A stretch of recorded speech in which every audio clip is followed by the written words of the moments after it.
I'm Curtis Tigard. I was born here on April 13th, 1909, which makes me over 101 years old. I've seen considerable changes since I was born. Some of it's good, some of it not. Right now, I'm sitting in my Uncle John Tigard's house, which was moved from the highway up to its present location by the Tigard Historical Society.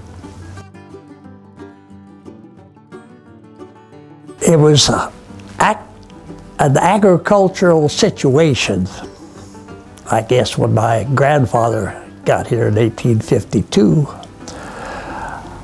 The area was already taken up by land claims. The Richardson families were here, and they persuaded my grandfather to come over to this area and establish his home because they wanted to start a school in the area. It was originally known as East Butte, and it stayed that way until 1960-something, when my father and his mother started a little store on the corner of McDonald Street and the highway. And my dad persuaded the post office department to start a postal facility in the store. And he said, "I'll be postmaster for 2 years without pay if you'll do that." And so they did it, and as they used to do in those days, they named it after the person who's going to be postmaster. And so they called it Tigardville.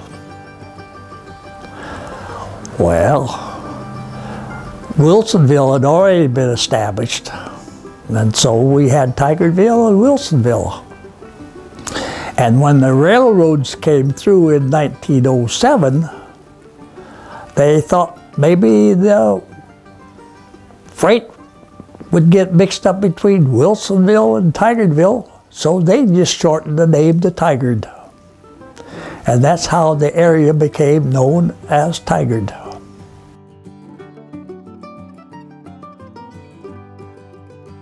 I understand when they got here, they stayed with a family over in Oregon City. And my grandfather then walked from there over to this area to look around for some land. And of course, the land was all taken up at that time by various settlers.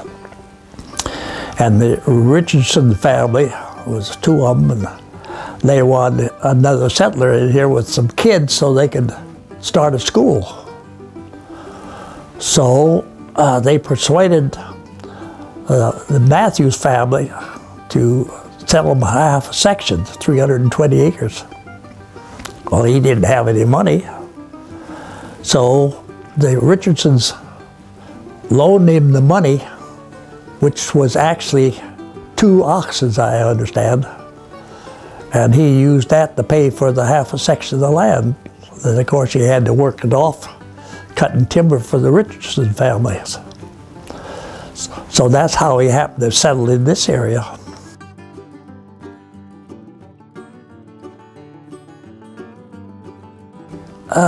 Where the Tigard Library is now located on Hall Boulevard, there was a big bend in Fado Creek, and the kids used to go swimming there. And I can remember one time I went down there to watch them go swimming, and they took and threw me into the pond, and I had to learn how to swim. And that's where I started swimming. It was in the Fado Creek area. So, of course, we did a lot of crawfishing in Fado Creek. I remember one Sunday, my uncle, H.W. McDonald, who had bought the store from my dad, and I put out half a dozen or more traps from Bonita down to the Tualatin River, because we were going to have a big crawfish festival. Well, on Sunday morning we went down to pull up our traps, and we counted the number of crawfish we had, 600 crawfish. Well, if anybody has ever eaten crawfish, they know what you have to do. The more crawfish you eat, the hungrier you get, because it's a lot of work eating crawfish. And so we had a big spread that Sunday afternoon on its back porch area. And we got rid of the crawfish all right. As a kid, we had a neighbor, the Gardys, who had the blacksmith shop, and they had a son, Marvin, he was about a year older than I was. And we'd go to the foot of Bull Mountain and hunt skunks. It was a rocky area at that time, and we'd dig them out and whatnot. And when we get home, our folks make us take our clothes off because they were all full of skunk smells.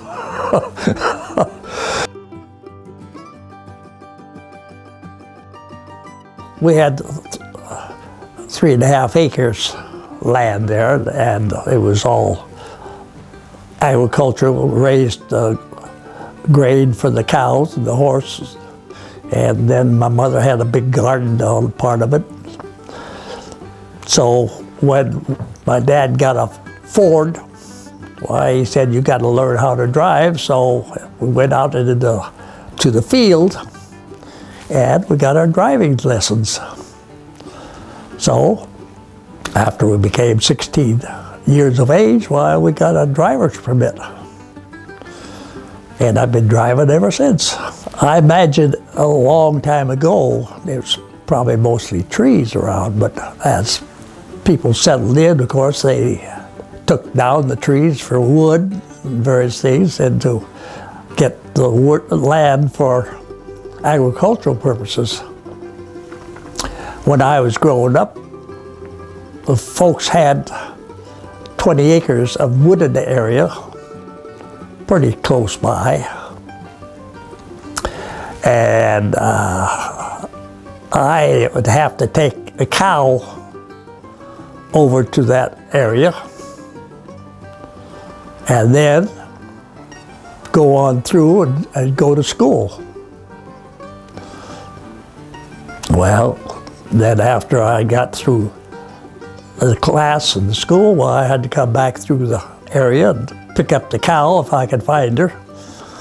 Sometimes when she had a calf, why, she'd have herself hidden, so I'd have to really hunt through the brush to find her and bring her home.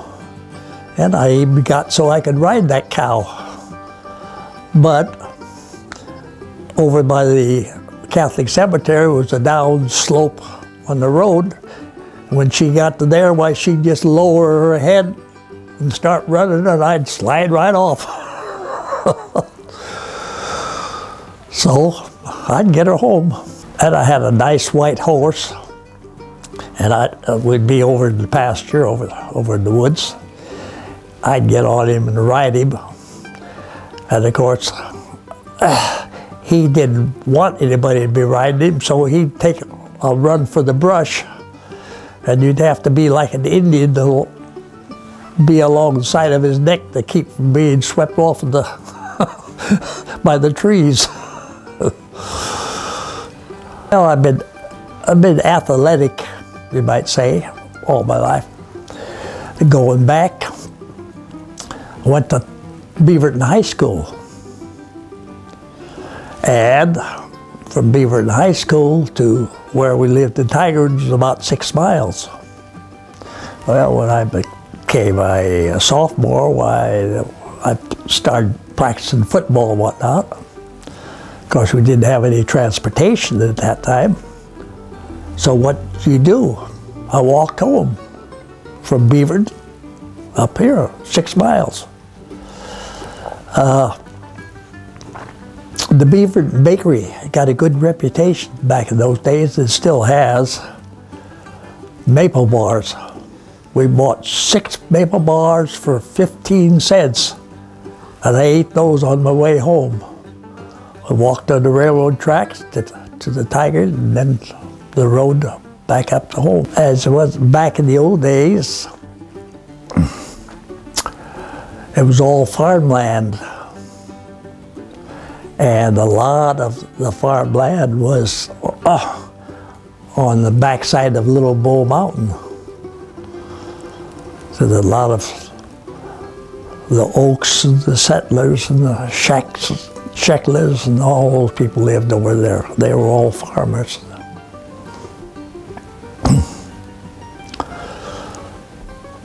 But they were not active in any of local affairs, really. I graduated from Oregon Agricultural College in 1930, which, if you think this depression is bad, it should have been in that one.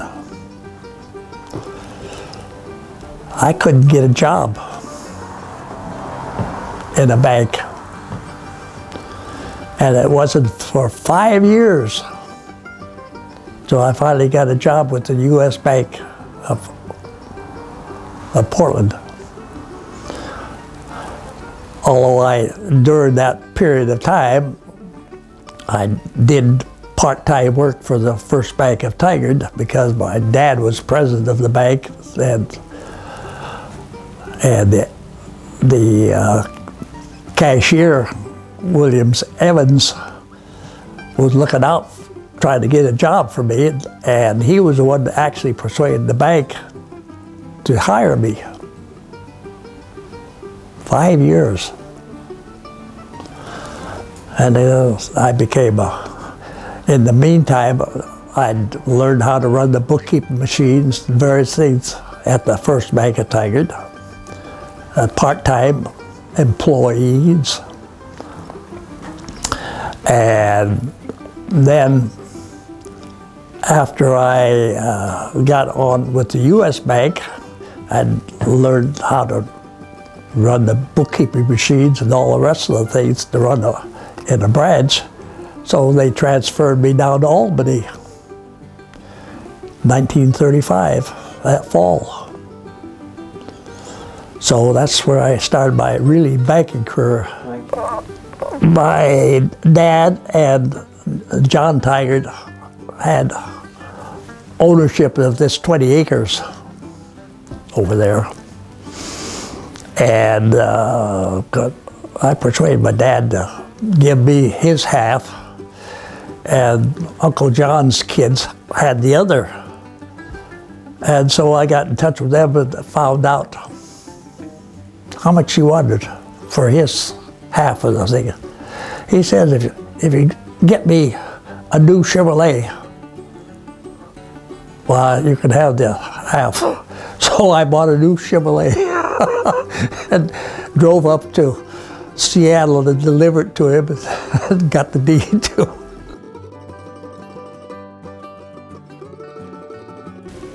We got Cook's Park on the Tuolumne River, which incidentally came about because my wife was on the Washington County Park Board at that time, and the Elmans who owned the property offered to give it to the county so they could have a park here. Well, the county didn't have any money for parks or anything. And so my wife persuaded the city to think about taking the property over for a park. And they looked over it and said, yes, we'd do that. John Cook was the mayor at that time. Said, yeah, we're glad to take the park.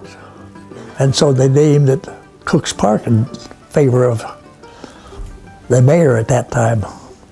And that's how Tigard got its park. East Butte. Yeah. Right next door. Yeah. Well, up there. Well, that's the Tigard Water District bought that many long years ago for expansion and planted the trees there. And so now the city bought it from the park, from the water district, and they're going to make a park out of it. Well, I think definitely that. And of course, as I always say, genes from my mother, I think has to be a lot of. But I've been active physically and everything, so all my life. And so that undoubtedly has been part of the influence. How many times do you golf a week?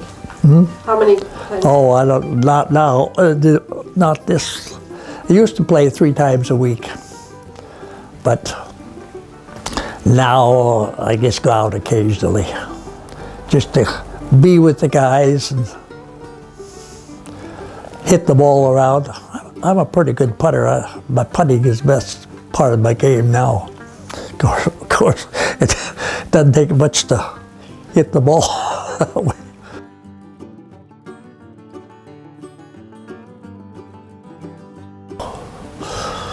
Yeah, when you get to be 100, why you get a lot of notoriety.